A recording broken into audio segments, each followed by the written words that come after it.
सभी को नमस्कार। मैं जयप्रकाश तोमर। हिमाचल प्रदेश में चुनाव समाप्त हो चुके हैं। मतदान प्रक्रिया पूरी हो गई है। अब आपको इंतजार करना होगा 1 महीने का। गुजरात के लोगों को चंद दिनों का इंतजार करना पड़ेगा, लेकिन आपको 1 महीने का इंतजार करना पड़ेगा, क्योंकि आप छोटे से राज्य के लोग हैं। आपके हिमाचल में मात्र 4 लोकसभा की सीटें हैं, 68 मात्र विधानसभा की सीटें हैं। खैर, खबर पर आते हैं। खबर यह है कि हिमाचल प्रदेश में आज भी कई गांव में सड़क नहीं है। सड़क नहीं है तो जो वीडियो कल सामने आया, उस वीडियो ने एक शंका दिमाग में इसलिए बना दी क्योंकि बीते 15 दिनों से राष्ट्रीय मीडिया का एक झुंड प्रदेश के अलग अलग कोनों में माहौल तैयार कर रहा था। वो शहर में जा रहा था, वो यहाँ के लोगों के बारे में दिखा रहा था, वो सूबे के मुखिया के भाई को दिखा रहा था, उनका पुराना घर दिखा रहा था कि मुख्यमंत्री कहाँ रहते थे, अभी कहाँ रहते हैं, अभी कैसी जिंदगी, कैसा जीवन यापन कर रहे हैं, कितना पेट्रोल, कितना डीजल, कितना खर्चा उनके दौरों को लेकर आता है, उस पर बात नहीं की। उन्होंने उनके भाई को दिखाया, पुराना पुश्तैनी घर दिखाया, माहौल दिखाया, लोगों से पूछा और लोगों ने बताया भी। हमें इस बात की दिक्कत नहीं है कि राष्ट्रीय मीडिया का झुंड चुनाव के दौरान हिमाचल प्रदेश में पहुंचता है। दिक्कत इस बात से है कि क्या इसके बाद भी वो दिखेगा जब शपथ ग्रहण समारोह होगा। अगर जयराम ठाकुर का शपथ ग्रहण समारोह होगा तो दिल्ली से वो तमाम पत्रकार फिर आएंगे।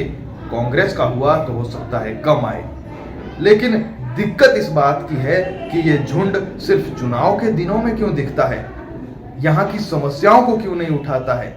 क्या उनके सुपरफास्ट 100 खबरों में भी इस तरीके की खबरों के लिए जगह नहीं है कि एक बुजुर्ग व्यक्ति को 7 किलोमीटर कंधे पर पालकी पर उठाकर मुख्य सड़क तक पहुंचाना पड़ा, उसके बाद उसे वाहन के जरिए अस्पताल ले जाना पड़ा।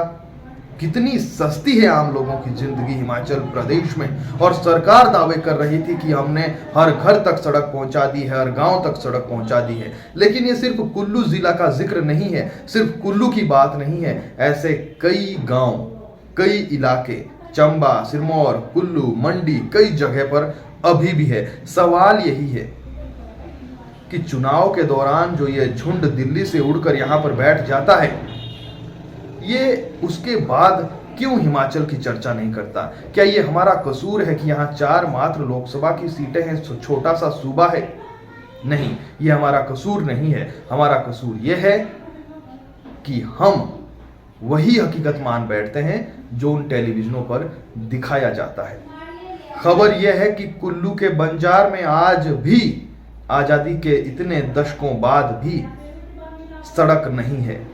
लोग बताते हैं कि हमने कई बार बताया, संघर्ष समिति के लोगों ने बताया कि हमने कई बार सरकार प्रशासन के सामने बात रखी, लेकिन कोई काम नहीं हुआ। कल 62 साल के एक बुजुर्ग की तबीयत खराब हुई। आप वीडियो में देखिए कैसे उन्हें ले जाना पड़ा, क्या वो कह रहे हैं। और क्या हिमाचल प्रदेश में चुनाव के इस 15 दिन के दरमियान क्या किसी पत्रकार ने ऐसे गांव में जाने की कोशिश की जहां पर सड़क नहीं है? नहीं की होगी। और यही हमारी दिक्कत है, यही हमारे सवाल है कि आखिर हम तो, हमारे पास तो संसाधनों की कमी है, लेकिन जिनके पास संसाधनों की कमी नहीं है, जो हेलीकॉप्टर में, फ्लाइट में आते हैं, यहाँ पर पूरा हिमाचल घूमते हैं गाड़ियों के जरिए, उनको तो इसकी दिक्कत नहीं है। यानी कि जितना 7 किलोमीटर का सफर आप दिल्ली से आने वाली हमारे पत्रकार साथी जो जिसे ट्रैकिंग कहते हैं कि हम ट्रैकिंग पर हिमाचल में जाएंगे, वो ट्रैकिंग हिमाचल के लोगों के लिए रोज का सफर है। जो आपके लिए साल में कभी, जिसे आप ट्रैकिंग कहते हैं, ट्रैकिंग पर जाते हैं, वो हिमाचल के लोगों के लिए रोज सुबह का सफर है। ना केवल सुबह रोज का सफर है, बल्कि जब इस तरीके की घटनाएं होती है, समस्याएं उत्पन्न हो जाती है, तो साथ में मरीज को उठाकर भी कंधे पर पहुंचाना सड़क तक पड़ता है। इतना ही नहीं, रोज खतरों के बीच में जाना है। अगर कहीं सड़क है तो वहां पर पैराफिट नहीं है, अगर कहीं सड़क है तो वो पक्की नहीं है, चौड़ी नहीं है। कुछ समस्याएं हैं पूरे हिमाचल में, वो चुनाव में मुद्दा नहीं रही। लेकिन आप यकीन मानिए, एनएच को छोड़कर आप हिमाचल प्रदेश के जब विभिन्न कोनों में जाएंगे, वहां पर आप देखेंगे तो आपको पता चलेगा कि वहां पर सड़क सुविधा तो है या कहीं पर नहीं पहुंची, लेकिन जहां पर है वहां ना तो पैराफिट है, ना पक्की सड़क है, ना चौड़ी सड़क है।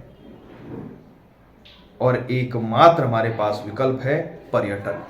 पर्यटक कब आएंगे? जब आप उन्हें सहूलियतें देंगे। खैर, आप खबर देखिए। ये तो मोदी सरकार, अब ये तो किसी ने नहीं काम ना, वो मोदी ने किया। पर हमारी भी उससे हाथ जोड़ के अर्जी थी, क्योंकि हम मरीज है, हमारी बुरी हालत है, बूढ़े लोग है, छोटे छोटे बच्चे पढ़ाना पड़ता है, वो हमारे को 10 किलोमीटर दूरी में भेजना पड़ता है। तो हमारे लोगों के बुरे हाल है, जैसे आज से मतलब 11-12 के लोग है, वैसे रास्ते है हमारे। तो आपसे हमने रास्ता भी दिखा दिया जो कि ऐसा रास्ता है, तो ऐसे चक्कर लेने पड़ते हैं। और मैं बहुत सख्त बीमार हूँ, तो मैं ठीक होता हूँ, मैं पैदल चलता हूँ। गाड़ी होती हूँ, मैं गाड़ी में चले जाता, तो उस टाइम के मैं हॉस्पिटल में पहुँचता। तो तब करके मतलब ना मेरा बेटा हूँ, तो बिन बेटा होकर के फिर लोगों को लेना पड़ा। इस डगार से, इस फाड़ियों से लिया उस पे जा रहे ने, उसको बधाई दिया जाता हूँ मैं कि इसके लिए मैं सरकार से बहुत प्रावधान किया जा रहा हूँ कि जल्दी से जल्दी या कमला समाधान निकाले वो बस।